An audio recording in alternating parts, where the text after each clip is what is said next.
ఇప్పుడు ఏదైతే ఇన్సిడెంట్ జరిగిందో పెహల్గావ్కి సంబంధించిన మ్యాప్ ఇది. ప్రస్తుతం ఈ పార్ట్ అంతా, ఈ రెడ్ లైన్ బోర్డర్ లైన్ ఏదైతే గీసామో ఇదంతా కూడా పెహల్గావ్ కిందే వస్తూ ఉంటుంది. సో ఇక్కడ నుంచి ప్రస్తుతం శ్రీనగర్ నుంచి పెహల్గామ్ అనేది 90 కిలోమీటర్ల దూరం ఉంటుంది. ఇక్కడికి వచ్చిన తర్వాత 2 నదులు కనిపిస్తాయి. ఒకటి జీలం, 2 లిద్దర్ రివర్, 2 కనిపిస్తాయి. జీలం అది లెడ్డర్ అండ్ జీలం 2 కనిపిస్తాయి. సో ఇప్పుడు ఇన్సిడెంట్ జరిగింది ఎక్కడ, ముందు నేను ఊరికే నాకు తెలిసింది 2 లైన్లు చెప్తాను, తర్వాత గిరిధర్ గారు ఎక్స్ప్లెయిన్ చేస్తారు. ఇది మొత్తం పెహల్గామ్ అయితే ఇక్కడికి వచ్చిన తర్వాత మన వాహనాలు పార్క్ చేసేయాల్సి ఉంటుంది. ఇక్కడ నుంచి 2-3 వ్యూ పాయింట్స్ ఉంటాయి, అక్కడ రెడీగా ఉంటారు. అక్కడ నుంచి వేరే క్యాబ్ బుక్ చేసుకుని బేతాబ్ వ్యాలీకి వెళ్లాల్సి ఉంటుంది, లేకపోతే చందన్వాడి లాంటి ఇంకో ప్లేసెస్కి వెళ్లాల్సి ఉంటుంది. ఇక మినీ స్విట్జర్లాండ్ అని పిలిచే ఇప్పుడు ఇన్సిడెంట్ జరిగిన ఈ బైసారన్ వ్యూ పాయింట్కి వెళ్ళాలి అంటే ఇదిగో ఇక్కడ నుంచి మొదలుపెట్టి పెహల్గామ్ సెంటర్ నుంచి ఇలా గుర్రాల మీద రావాల్సి ఉంటుంది. ఓన్లీ గుర్రాలే, ఇక్కడ కారు గీరు వెళ్ళే అవకాశం లేదు. ఒక మ్యాప్ పైకి జరపండి ఒకసారి, పైకి తీసుకెళ్ళండి. ఎస్, అక్కడ నుంచి మొదలుపెట్టి పెహల్గామ్ సెంటర్ నుంచి ఇలా గుర్రాల మీద మీకు ఈ బాట ఏదైతే కనిపిస్తుందో ఈ బాట ద్వారా అనేక మలుపులు తిరుగుతూ బైసారన్ వ్యాలీ అంటే దీన్నే మినీ స్విట్జర్లాండ్ అంటారు. సో ఈ మినీ స్విట్జర్లాండ్ దగ్గరే ప్రస్తుతం నేను చూపిస్తున్న దీని దగ్గరే ఈ ఇన్సిడెంట్ అంతా కూడా జరిగింది. ఒకసారి గిరిధర్ గారు ఒకసారి మీరు మనకు చూస్తే కనుక ఇక్కడ అమర్నాథ్ బేస్ క్యాంప్ ఇక్కడే ఉంది. రాబోయే తీసుకురండి కొన్ని వారాల్లో మనం అమర్నాథ్ యాత్ర మొదలవబోతున్నది. ఇది బేస్ క్యాంప్ ఇక్కడ. ఇక్కడ నుంచి చూస్తే మనం చందన్వాడి ఇక్కడ ఉంటుంది మనకు. చందన్వాడి మనకు ఎప్పుడు వింటుంటాం, అమర్నాథ్కి వెళ్ళినప్పుడు మనకు పెహల్గామ్ నుంచి చందన్వాడి నుంచి మనం ప్రయాణం చేస్తారు. శ్రీనగర్ నుంచి ఇలా వస్తుంది రోడ్ ఇది. ఈ రోడ్ శ్రీనగర్ నుంచి వచ్చేటువంటి రోడ్ ఇది. అవును, ఇక్కడ నుంచి రోడ్ ఇక్కడ ఎండ్ అయిపోతుంది. ఇక్కడ నుంచి ఇంకా మనకు అమర్నాథ్కి వెళ్ళవలసింది కాలిబాటనో లేకపోతే నడక బాటనో లేకపోతే మనం గుర్రాల్లోనో వెళ్లాల్సి వస్తుంది. ఇక్కడ మమలేశ్వరం మందిరం ఉన్నది. ఇది చాలా కీలకం. మనకు అమర్నాథ్ యాత్రకు వెళ్ళేటువంటి వాళ్ళందరూ కూడా ఇక్కడ స్వామివారి దర్శనం చేసుకుని తర్వాత వెళ్తారు. ఇది మనకు సంగమం ఎప్పుడు కూడా హిందువులకి 2 నదుల సంగమం అన్నది మనకు చాలా పవిత్రం. అందుకని ఈ లిడ్డర్ నదిను తర్వాత ఇక్కడి నుంచి వస్తున్నటువంటి ఝేలం నది ఈ రెండింటి యొక్క సంగమం ఇక్కడ మనం చూడొచ్చు. ఈ సంగమం ఈ సంగమం దగ్గరనే మనకు స్వామివారి ఆలయం ఉన్నది ఇక్కడ. కరెక్ట్గా అంటే పెహల్గామ్ కార్లు పార్కింగ్ చేసే పాయింట్ దగ్గర ఇక్కడ కలుస్తాయి కదా సార్. కరెక్ట్, ఇక్కడ కలుస్తాయి. ఇది కనిపిస్తుంది. నుంచి వచ్చేది లిద్దర్, ఇటు నుంచి వచ్చేది జీలం. కరెక్ట్. ఈ 2 నదులు అక్కడ కలయిక. ఇది లిద్దర్ నది ఒడ్డున ఉన్నట్టు ఈ టెంపుల్ అంటే ఈ సంగమం. లిద్దర్ నది అనకూడదు మనం, ఎందుకంటే సంగమం వచ్చింది.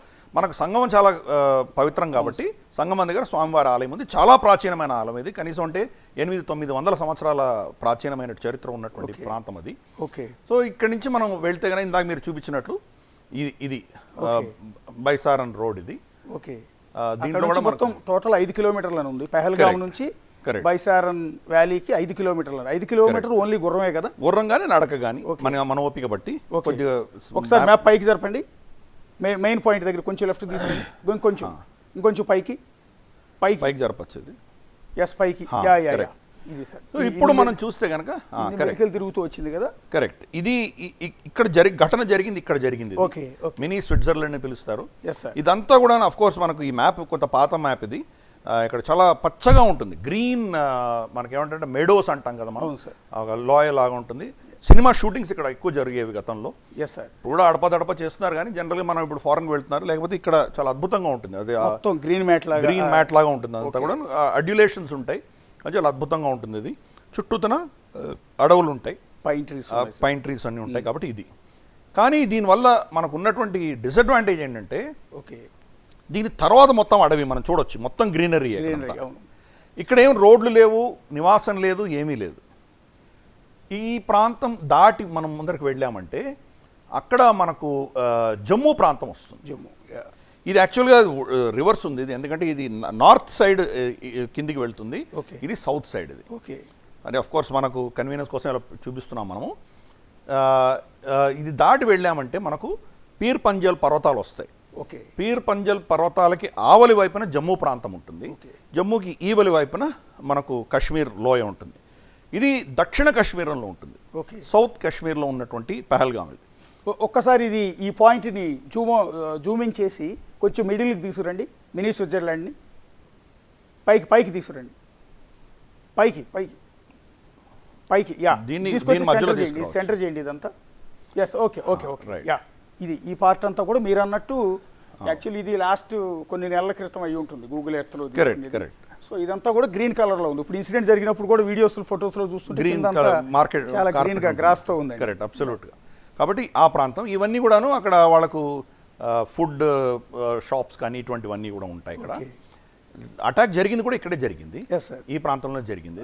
వెనకాల షాప్స్ కనపడుతున్నాయి. వెనకాల షాప్స్ కనిపిస్తున్నాయి కదా, ఇక్కడే జరిగింది అటాక్ జరిగింది అది. ఓకే సో వాళ్ళు ఎక్కడి నుంచి వచ్చారు టెర్రరిస్ట్ అంటే కనుక తప్పకుండా వాళ్ళు దీన్ని ఇందాక నేను చెప్పినట్టు జమ్మూ ప్రాంతం నుంచి వచ్చారు వాళ్ళు. ఇక్కడి నుంచి లైన్ ఆఫ్ కంట్రోల్ చాలా దూరం కాబట్టి లైన్ ఆఫ్ కంట్రోల్ దాటి రాలేదు వాళ్ళు. ఓకే వాళ్ళు ఆల్రెడీ భారతదేశంలో ఇన్ఫిల్టర్ అయి ఉన్నారు. వాళ్ళు ఇన్ఫిల్టర్ అయినటువంటి వాళ్ళు కటువా, తర్వాత మనకు కిష్త్వర్ ఈ ప్రాంతంలో వాళ్ళు చాలా రోజులుగా ఉన్నారు. వాళ్ళు అక్కడ ఆపరేషన్స్ జరిగినాయి. గత 2-3 వారాల క్రితం పెద్ద మేజర్ ఆపరేషన్స్ జరిగాయి. దాంట్లో 3 జమ్మూ కాశ్మీర్ పోలీసులు కూడా దాంట్లో బలిదానం ఇవ్వాల్సి వచ్చింది, చనిపోయారు వాళ్ళు. 2 టెర్రరిస్ట్ని చంపగలిగారు అప్పుడు. దాంట్లో 2-3 తప్పించుకొని వెళ్ళిపోయారు. ఓకే సో మనం దీని కనుక జూమ్ అవుట్ చేయగలిగితే కనుక మీరు యాక్చువల్గా చూడొచ్చు.